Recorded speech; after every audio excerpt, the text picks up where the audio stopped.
Ibu dari Amel, Nurhayati Natalia, bersyukur viralnya sang anak karena mirip mendiang Niki Ardila membawa dampak positif.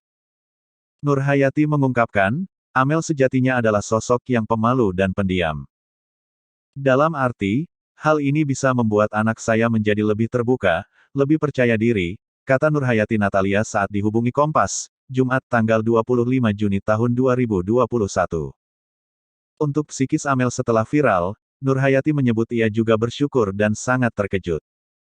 Pasalnya, Amel yang masih duduk di bangku 2 SMA bisa beradaptasi dengan baik.